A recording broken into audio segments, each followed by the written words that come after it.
جس کے ہاتھ میں پاور آ جائے وہ پھر اپنے رنگ روپ تو دکھاتا ہے.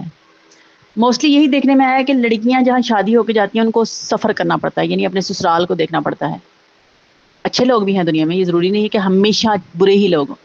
اچھا سسرال بھی ہوتا ہے، بہویں بھی بری ہوتی ہیں لیکن کم کم ہوتا ہے. زیادہ تر سسرال والے مشکل ہوتے ہیں. لڑکی کو سروائیو کرنا پڑتا ہے، لڑکی کو فیس کرنا پڑتا ہے، لڑکی کو اسٹرگل کرنی پڑتی ہے، لڑکی کو اپنی جگہ بنانے کے لیے بہت محنت کرنا پڑتی ہے. اتفاق سے میری ایک فیملی سے ملاقات ہوئی. ایک آدمی جس نے لیٹ شادی کی، جس خاتون سے شادی کی وہ پہلے سے میرڈ تھی، ان کے 3-4 بچے بھی تھے.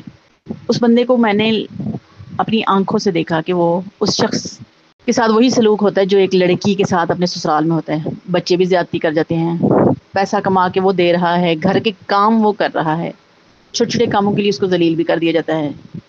وہ شخص اپنے بیوی اور ان بچوں کو جن کے ساتھ اس نے احسان کیا ان کو اپنایا، ان کی خوشیوں کا، ان کی ضرورتوں کا خیال رکھا. وہ اس سے ایسے ٹریٹ کر رہے ہیں جیسے سسرال میں بہو کے ساتھ سلوک ہوتا ہے.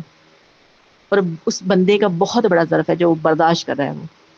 اور ہے سوسائٹی میں یہ چیز ہے جہاں خواتین برداشت کرتی ہیں وہاں مرد بھی کئی دفعہ مردوں کو بھی برداشت کرنا پڑ جاتا ہے، یا کسی کو بھی برداشت کرنا پڑ جائے یہ کچھ پتہ نہیں ہوتا.